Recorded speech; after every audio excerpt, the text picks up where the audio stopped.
All right. Happy Monday. We are back and just checking to make sure everything is where it's supposed to be. Here we are. Oops. Okay. So happy Monday, everyone. I hope you all enjoyed a wonderful Thanksgiving in whatever way it turned out for you, whether you're with friends or family. And however things turned out for you from an emotional standpoint or eating standpoint, I hope that you still enjoyed yourself last week. There's a bunch of things I want to say today. I'll start with some housekeeping. A couple of you have asked me questions about the dates for the shift. As many of you know, the SHIFT program is the small group program that I run 3 times a year. We're opening the next round in January. We just finished our last round of the year the week before Thanksgiving. It's a great group of people, some of whom are following along on this series. Excuse me, it's my small group program, so it does have a limited number of participants. I do only open the doors a few times a year because I do run it. I am very, very active in the community, and it is me, so it is somewhat limited in that fashion, but it is a great way if you want to work with me deeper on these topics and really move towards your transformation in your relationship with food and your body and how to do things differently with this mixture of science and spirituality. We do start that next group in January. And I believe it's the 17th. I probably should have looked it up to answer that question right before I came on here. But yes, technically January 15th is when you'll get your first module release, but we will have the first coaching call the week of January 17th. Coaching calls this next round will be on Thursdays, and the round will be either 11 or 12 weeks. What I did last round, which was really fantastic, and I'm going to continue to expand on it, was I did a separate Tiny Habits training, and you would see sort of where that fit into the programming. I did a separate Tiny Habits training in the middle, and people loved that training. So I probably will extend the program to 12 weeks to include an entire week on Tiny Habits.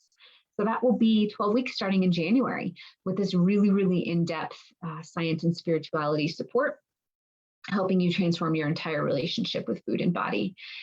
And so many incredible stories come out of the SHIFT program. It's really catching fire. And if you are not already on the wait list, make sure you hop on. That wait list is filling up. It's getting very robust. And I will email the wait list first with bonuses and extra special things so that you can sign up before I tell anybody else about it. So if you're not already on that wait list, I definitely recommend getting on it. I will put the link in today's video. Other housekeeping things, we're back.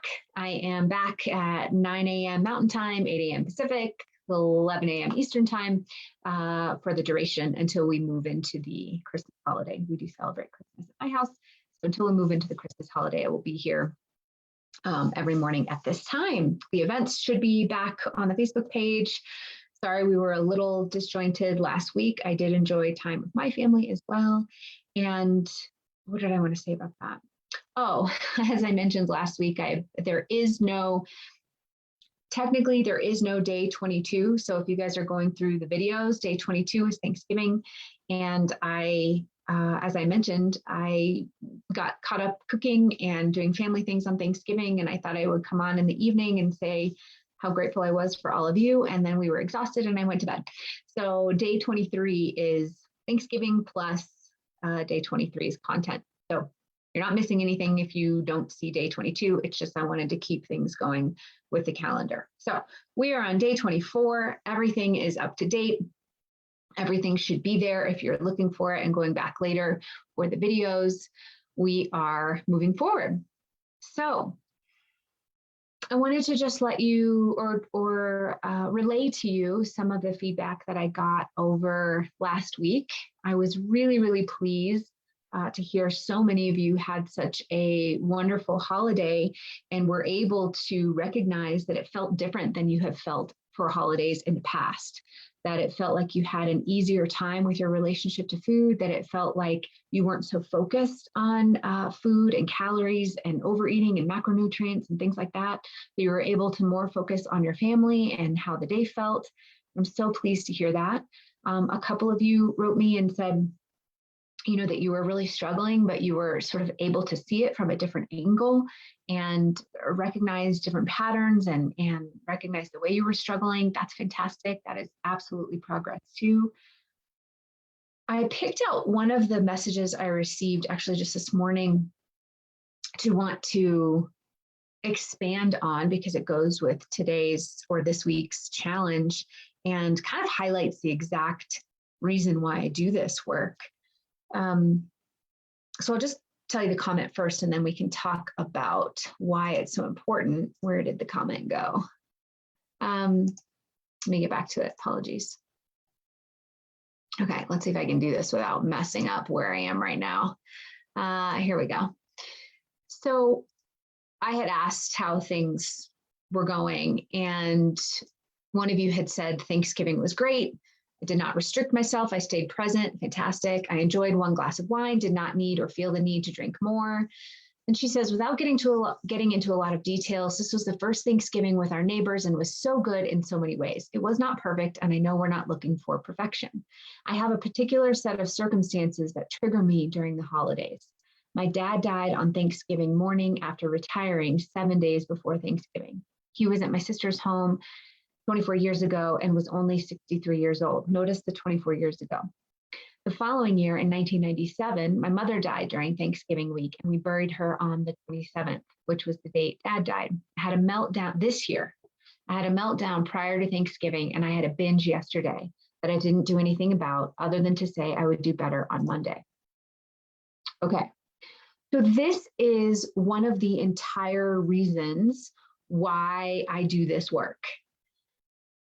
Her comment illustrates what is true about the way our bodies store emotion. And the reason why I do this group, Healthy for the Holidays, around the holiday season is partially because of this. There is a lot of charged emotions around the holidays. Sometimes we're not even consciously aware of them. They just live in the body. And the body memorizes these patterns of thinking and emotion and behaviors in relation to triggers and emotions that could have happened 25 years ago, 5 years ago, since you were a child, all the way through. So the point to remember is that the body holds a record of past triggers and emotions. I won't go too scientifically into that today. It's too long to cover on a 15-minute video. The body holds on to a record of emotion. And when your body recognizes that you are going to go into that situation, whether it be the place that you go or the people that you're with or the timing of the year or the fact that it's related to a holiday, the body starts to get triggered with, oh, I remember this, and this is what lives there, and this is how I react to it, and this is what comes up for me, right?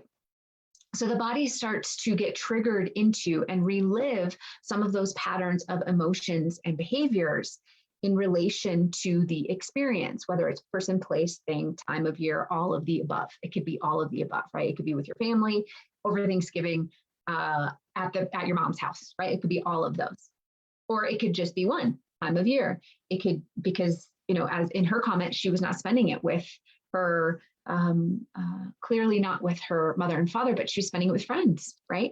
And yet still the time of year triggered the same memory and memorized memory and emotion. Now, where do we store this memory and emotion? We store it in our cells, quite literally in the cells of our body, so that it fires and wires when that experience comes up in relation to person, time, place, right? Or the event. And of course, you can imagine that this gets triggered exponentially over the holidays. Why? Because there is a lot of emotion connected to the holidays, right? When we come together and gather, that automatically has this heightened level of emotion. And whenever something happens in relation to heightened level of emotion, it increases what's called the firing and wiring. So if you are having a emotional experience, right? You're in this case, her father dying, huge emotion. connected with the emotion of Thanksgiving, huge emotion, that's going to fire and wire pretty strong in the cells of her body. Now, what do we do? Historically, and I should add one more piece to this. When we have these strong triggerings and connections of emotion, the parts of our body that are responsible for keeping us alive and keeping us safe, right, and keeping us well, homeostasis, automaticity, parts of the body that are responsible for those things, try to figure out, how do I control this situation? How do I figure this out? How do I make sense of it? How do I control it? How do I make sure that I can be in control of the situation so that it never happens again? And that's oversimplifying it, number one, but also a non-conscious act, number two. And that's where a lot of us get caught up in patterns of food. Patterns of food become a way of control, a way of understanding our environment, relating to our environment, being able to make sense of our environment. Again, this is an oversimplification. I go into a lot of these things so much more in the shift if you're just dying for more information on that. But the oversimplification of it is that this is why we get caught up in food. So for instance, in this members in our group, her reaction was that she said, and I quote, "I had a meltdown," that was her words, "I had a meltdown before Thanksgiving, and then I had a binge yesterday." So the binge is as an attempt to manage or control the environment. Something of discomfort is coming up in the body, which is a recollection of the past, a firing and wiring of those cells that remember that Thanksgiving is a difficult time. And as a way of trying to manage that emotion and control that emotion, the desire and urge to binge comes up very, very strong. Now, what we end up trying to do as people, as humans who don't want to engage in binge eating behavior, we try to control the symptom.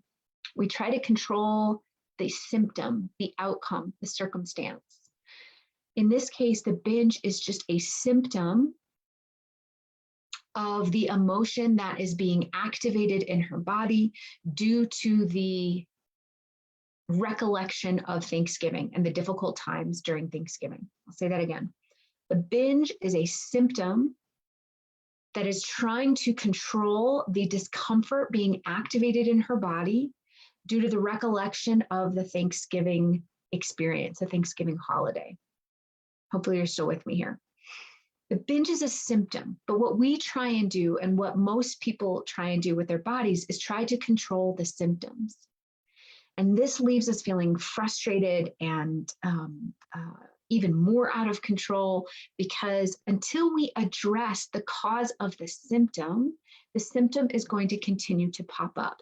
And the body is really, really smart and really, really strong. So even if she manages to sort of white knuckle her way through a binge, the body's going to go, I'm going to amp that up a little bit because you didn't give in to this thing that I keep triggering you to try to do, binge. And we don't like this feeling of discomfort. When we address the cause of the symptom, then the symptoms start to abate naturally. And that's what this week's challenge is going to lead us towards. So before I get there, I want to, I first want to acknowledge this member's pain and how difficult this time of year is. And my advice to her, my best advice to her, is to say, the more you can sit with the discomfort, acknowledge the discomfort, sit in stillness, allow the emotions to come up of the grief and the sadness and what is around this time, and do things to honor yourself for the feelings that are coming up in this moment. The more you can do that, the less the need for the binge will overtake you. The need for the binge is because there is this huge activation of emotion that feels really powerful and like it's going to overtake us, and I'm not sure if I'm going to be able to handle it, right? But the more we lean into that emotion, which feels counterintuitive, but lean in and acknowledge, I'm sad. There is grief here. There is sadness here. There is sorrow here. And allow yourself to process through that grief and sorrow and sadness in whatever way that you're willing to, which I'm going to talk a little bit about in a minute here. The less the need for that binge will arise. And so you will be able to, number one, sometimes the binge won't even come up. But number two, you'll be able to more easily flow through it and say, oh, I noticed that I have a desire to binge now. I also notice that I'm feeling sadness. When we bring that sadness to the light, when we start to work with it, it starts to push down that need to deal with it or control it, which is what the binge is about. I hope that's making sense. I just want to check to see if there are any comments here before I move on. Okay, so in the spirit of that, in the spirit of recognizing that the holidays bring up stored memories and emotion, I'm going to talk a lot more about this week. In the spirit of recognizing that the holidays bring that up in us, I want to start to introduce you to what I call a daily stillness practice. Now, before you roll your eyes and say, I don't have time for that, that's not going to help me. Tell me what to do about food. I don't want to do a daily stillness practice. I don't know how to do that. I don't have time for that. Just stay with me here and let me just, today, I'm just going to set the groundwork for why it's necessary. Because we have all these stored patterns of memory and emotion that live in the cells of our body, the only way that we have access to the information that those stored memories and emotion carry is if we are connected enough to hear it, to listen, to pay attention to that information that's stored in the body. But we are a culture right now that does not take time for space. And we, as a culture, we are getting worse and worse and worse in this. And one of my colleagues and good friends, Rebecca Fleetwood-Hessian, and I are putting together a product that is a daily stillness practice because it is so necessary for us to intentionally, on purpose, make time and space for stillness.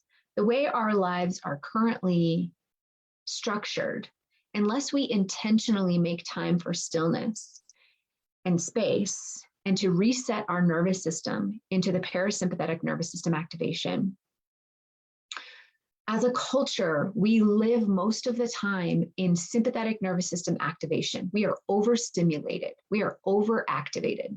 As mothers, this looks like children and jobs and activities and planning and food and shopping and that's somewhat stereotypical. Fathers have the same responsibilities and work and kids and planning and holding all of their mental load. Even if you're retired, hopefully you are taking more time for active stillness in your life if you have more space for it. But the truth is, even in environments where you would technically have more time, we are so accustomed to filling all of our time now. It is very difficult for us to spend time with empty space. In other words, have you ever sat down to the couch and you're going to watch a television program or a television show and you're also checking your phone? Right? So you're sitting down in front of the TV to watch television, but you're also checking your phone and scrolling and mindlessly looking at things on your phone. We do not feel comfortable in empty and open space anymore. And that is just getting worse and worse and worse in our culture. And as we do that, we get further and further and further away from the information that lives in the wisdom of our cells and in our bodies. And that information lives in all of us because it's stored there. It's a stored record of everything that's happened to us in the past. And it gets triggered by circumstances, environments, like I said, times of year, a family, conversations, situational experiences. All of those things trigger this record of memory and emotion in the body. But we are so averse to stillness and space that we don't hear it, that we don't have conscious access to it. And so instead we do things like binge or overeat, or, that's just in the world that we're in here in this group. We do all kinds of things. We gamble, we spend money, we binge, we overeat, we pick fights with our partners. We do these things to expel the discomfort that's coming up, because we don't know how to sit with it and deal with it, nor are we even listening for that connection that there is discomfort coming up. So we're going long today, but the point of today is, I'm just checking to see the comments coming in. The point of today is that I am going to be advocating this week for a daily stillness practice. And tomorrow I will start talking about, well, what can you actually do? But first, I just want to say, this does not have to be an hour of your time in meditation, okay? Daily stillness practice and truly reactivating that parasympathetic nervous system, your rest and digest mode, can be very quick, can be very simple, can be very short, and can be very effective. These are things like breathing, walking, sitting, reflective writing, pausing, mindfulness, all kinds of things that you can do just like that. There should not be an excuse from anyone anywhere for not being able to find 5 to 10 minutes for a daily stillness practice. So your very first piece of homework today is just to set an intention this week. And I'm going to actually push it until Monday of next week, that I'd like you to do it all the way through. Now, listen, I'd like you to do it forever. I'd like you to never stop doing this daily stillness practice. But in lieu of overloading your brain with a habit that's too big, I would like you to commit Tuesday through Sunday of this week. Where will you put 5 to 10 minutes in your day, each day? So your homework today is just to open up your calendar and block out, where will I put 5 to 10 minutes each day? And if your day looks different each day, find it. Find that 5 to 10 minutes that you will block out for your daily stillness practice this week, Tuesday through Sunday. Go block that out in your calendar. And then tomorrow, I will give you options of what to put in there and why and how to do it. Very simple, very quick. Do not mistake simplicity for a lack of effectiveness. I teach a daily stillness practice with every single one of my clients, with every single one of my programs. I think it's that important. In fact, mark my words, I think in decades from now, we will be so activated in the sympathetic nervous system, just a chronic stress activation, that it will be medically necessary for us to all be intentionally activating our parasympathetic nervous system on a regular basis, probably multiple times a day. Ideally, it would be prescribed by every practitioner of health and well-being in medicine. And I see that coming. I see the need for it coming. We already see the need for it. The effects of stress on heart conditions, on bodily conditions, on anxiety, depression, mental health conditions, COVID, the effects that stress has. And one of the best ways to combat stress is to activate the parasympathetic nervous system on purpose. I could go on and on and on about this, but I won't. In spirit of this group, I will keep it to what we're meant to do, which is short little snippets. So your homework today, find your 5 to 10 minutes, put it in your calendar. I will tell you what to do with it tomorrow. Let me know if you have any questions, and I will see you all tomorrow for your daily stillness challenge.